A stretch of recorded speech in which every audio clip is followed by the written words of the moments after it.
kenapa gaji harus dipotong 50%, gitu kan? Karena itu sudah menjadi haknya.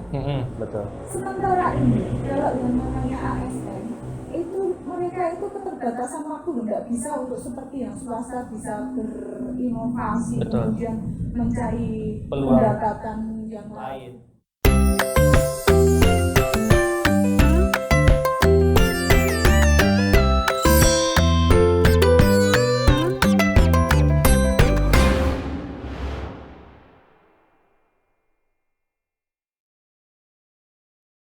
Oke, selamat datang di konten podcast Educeria, ngobrol dengan edukasi. Nah, hari ini saya bersama salah satu narasumber spesial. Kita akan kupas seputar kehidupan beliau, sama mungkin ada sedikit isu-isu terhangat hari ini. Nah, beliau ini adalah salah satu kepala sekolah SMP Negeri 9 Kota Magelang. Dan beliau juga sudah banyak kontribusi di dunia pendidikan. Nah, selamat pagi Bu Siti Yulea. Bagaimana kabarnya nih Bu? Alhamdulillah sehat, walaupun tetap semangat walaupun masih dalam kondisi pandemi ya. Ya betul, harus semangat memang Bu. Iya. Nah, bagaimana kesehariannya selama pandemi ini Bu, khususnya untuk aktivitas di lingkungan sekolah mungkin? Iya. Selama pandemi COVID-19 ini, saya tetap beraktivitas sebagai kepala sekolah, harus tetap masuk. Jadi kami masuknya jam 8 pagi dan kami di sekolah sampai dengan jam 1 siang. Jadi keseharian tetap sama ya, seperti sebelumnya, tetap ada piket. Ya.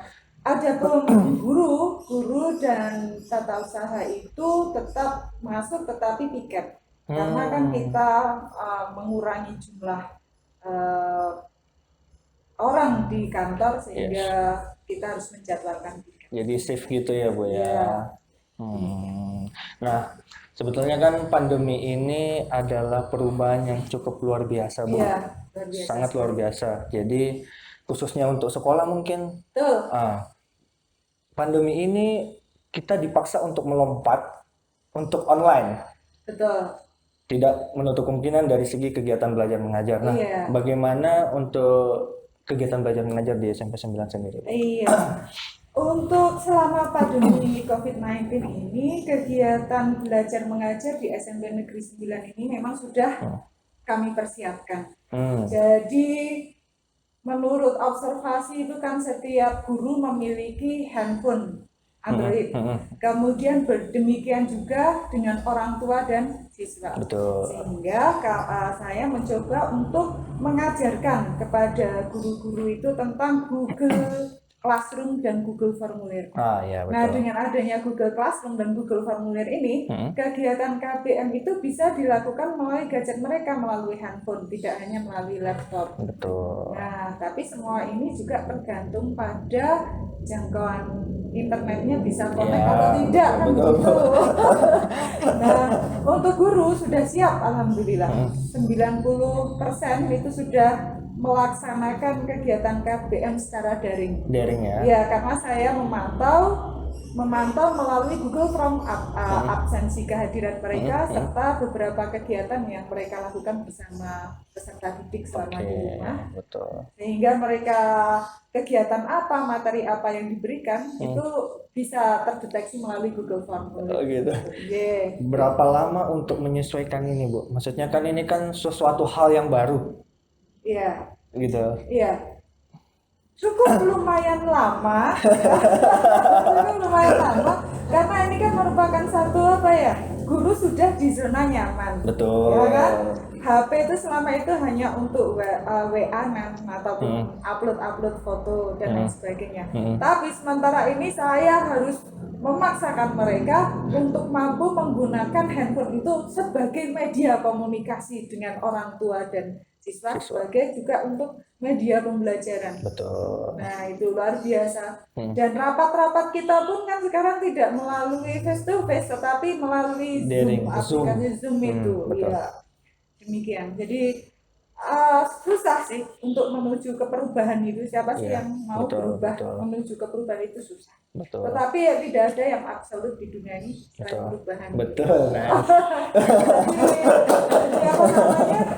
Guru tetap harus berubah dan Iya, selalu belajar, belajar, belajar. harus ngikut teknologi Iya, juga, harus betul. ngikut perkembangan Perkembangan. teknologi ini. Nah, tapi kan ada beberapa siswa yang kemarin sempat kita ajak diskusi. Mereka itu mengalami ketidakadaan interaksi secara langsung, Bu. Sebetulnya kan pendidikan di sekolah itu kan bukan secara akademik juga, tapi secara sosial, secara karakter. Nah, itu kan mereka butuh binaan. Sedangkan kalau melalui daring untuk pembinaan karakter dan sosialnya seperti apa? Gitu. Kurang ya. Iya, Iya. betul.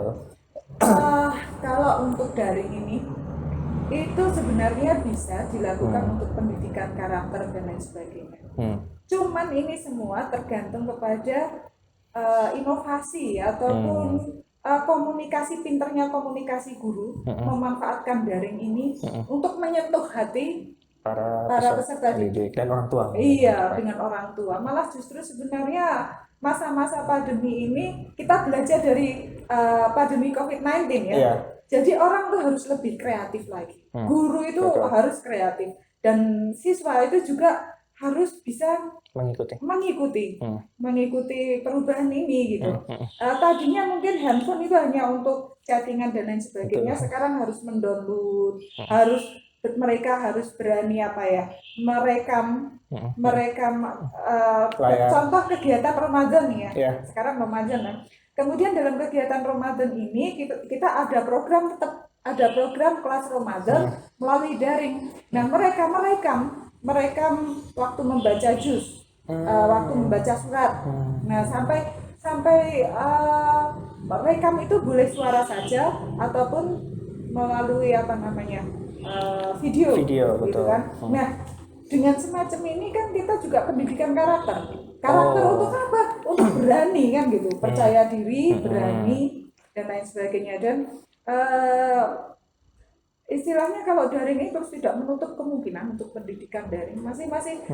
Disinilah sesuai dengan kurikulum 2013 bahwa anak-anak itu dibiarkan untuk belajar di lingkungannya, Betul. mengembangkan kemampuannya dengan menerapkan IT. Pas menurut saya. Jadi sebetulnya sisa dari tinggal peserta didiknya ini mau ngambil sisi positif apanya, betul. Dan ini memang tergantung pada guru. Betul. Guru itu memberikan umpan kepada peserta didik itu pas apa enggak, bagus apa enggak. Kalau gurunya pasif ya semua akan sia-sia. Betul. Efektif nggak sih, Bu, daring ini? Kalau umpamanya dari sisi SDM-nya, dari gurunya tuh siap, kemudian jangkauan internetnya ini rata, masyarakat juga siap, efektif ya. Iya, efektif.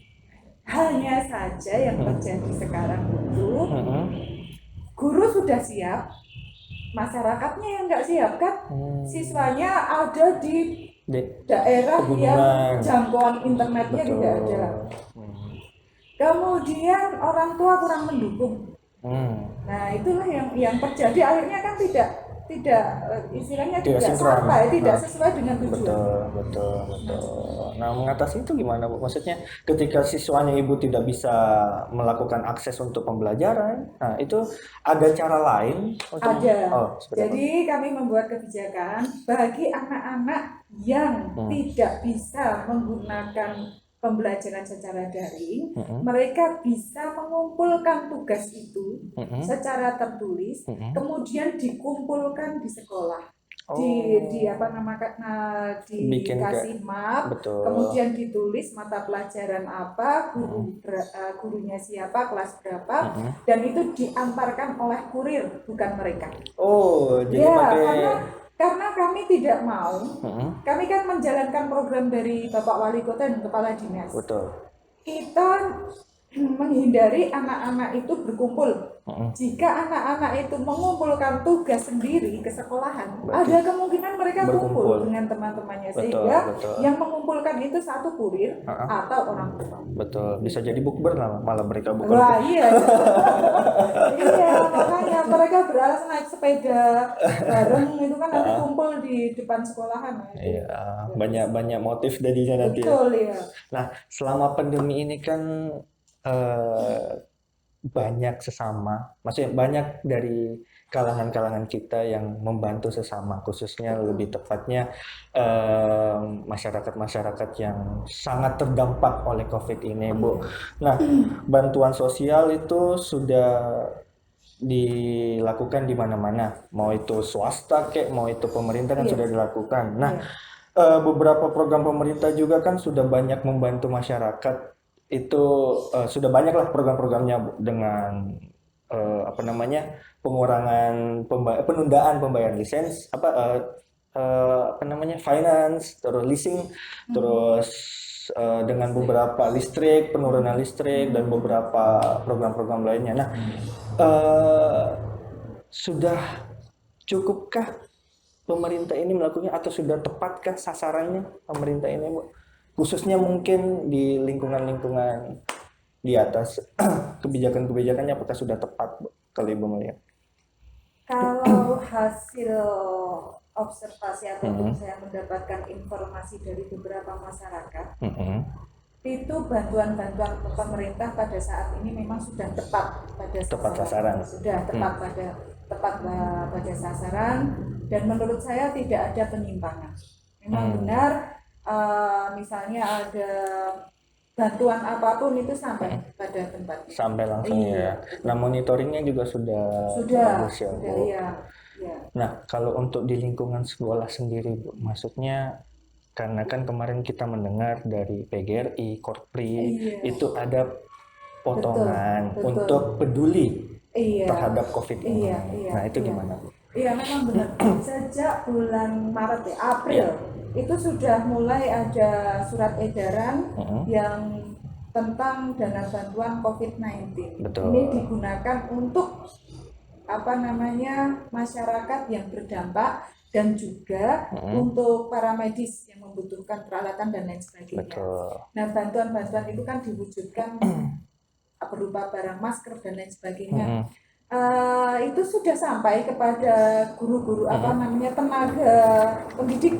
Contoh penjaga sekolah kami ada 2 orang itu sudah mendapatkan bantuan dari PGRI juga berupa sembako ya. Kemudian kemarin juga dari Korpri ya juga dapat. Itu memang saya pikir itu sudah langsung mengena kepada sasaran. Gitu. Karena kami kepala sekolah harus mendata beberapa guru-guru yang ataupun dari tenaga kependidikan kami, penjaga sekolah itu yang kena dampak itu. Gitu. Jadi kami usulkan. Salah satunya guru tidak tetap mungkin ya, Bu. Ya. Itu pemotongan gaji, Bu? Maksudnya pemotongan kalau dari pendapatan? Yang Korpri dan PGRI iya. Bahkan yang Korpri ini surat edaran yang pada bulan ini ya, tanggal 17 April ini 2020 ini kami dipotong golongan 3 ya, nanti golongan 2 ya, golongan 2, 3 dan 4 dipotong dari bulan Mei sampai bulan Juni. 2 bulan ke depan. Iya, 2 bulan dipotong terus. Itu berapa persen, Bu, yang kepotong? Ini tuh cuman untuk golongan 2 itu 50.000. Oh, ya. Untuk golongan 3 itu 100 rupiah dan golongan 100.000 rupiah dan golongan 4 150.000. Dengan nilai seperti itu sudah cukup sangat membantu, Bu, ya. Sangat membantu, dan memang selain itu kan ada beberapa kegiatan yang mungkin dari pengumpulan dana kita lakukan bakti sosial. Bakti, betul. Nah, ada isu hangat nih, Bu.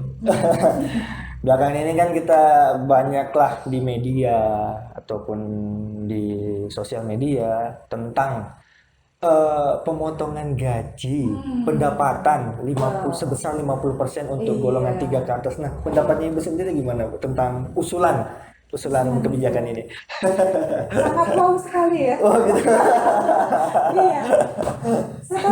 pelajari ini ya, Ya. Undang-Undang Republik Indonesia ini Betul. tentang aparatur Aparatur sipil negara. Di sini tertulis loh Hmm, bahwa yang namanya ASN itu memiliki hak dan Iya. kewajiban. betul. Nah, salah satu haknya di sini adalah adanya gaji. Betul. Betul kan? Betul. Kenapa gaji harus dipotong 50%? Mm-mm. Gitu kan? Karena itu sudah menjadi haknya.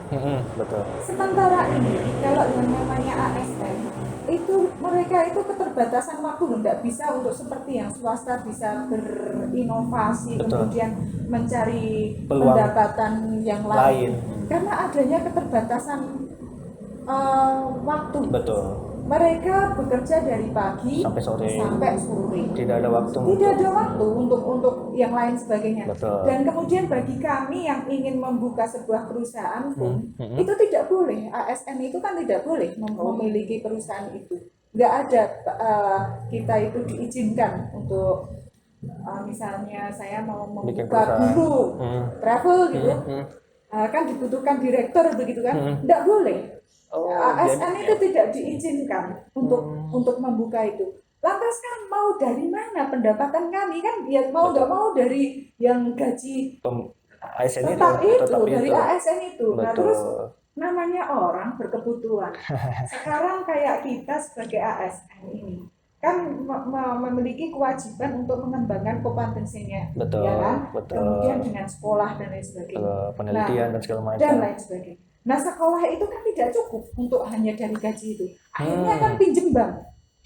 Iya kan, kecuali yang beasiswa. Gitu. Ya. Nah, jadi seorang PNS itu kalau ASN itu kalau mau melakukan ada ide untuk sekolah ataupun ingin membeli sesuatu, jujur aja, pasti kan dia bekerja sama dengan bank. Betul. Iya kan? Nah, sehingga bulannya itu kan sudah dipotong.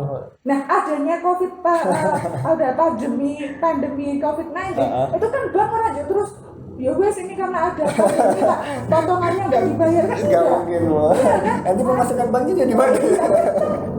Tetap harus membayar kan? Betul. Nah, sementara programnya mereka pun tidak tahu kalau akan terjadi semacam ini. Betul. Sementara gajinya itu sudah dipotong 70% loh dari di sekolah saya itu gaji tidak utuh.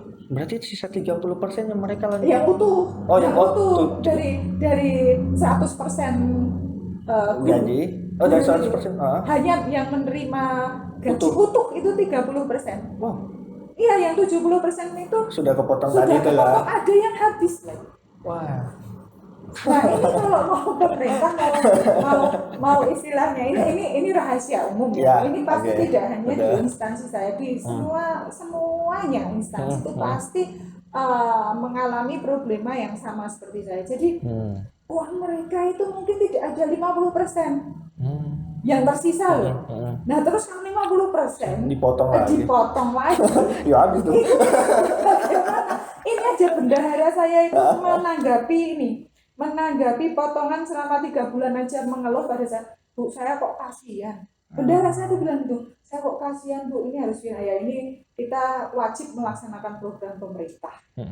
Tetapi ya bagaimana kita seorang guru kan sekarang lagi dicairkan, TPG itu lah cair ya kan. Nah betul. Untuk itu nanti mungkin bisa dipotong dari situ. Oh jadi bukan dari gaji pokoknya ya Bu ya? Iya kan bisa yang tadi iuran itu kan bisa diambil dari situ. Betul. Bendahara sih sampai mumet kok kalau ada potongan 50%. Nah yang honorer lebih melas lagi dan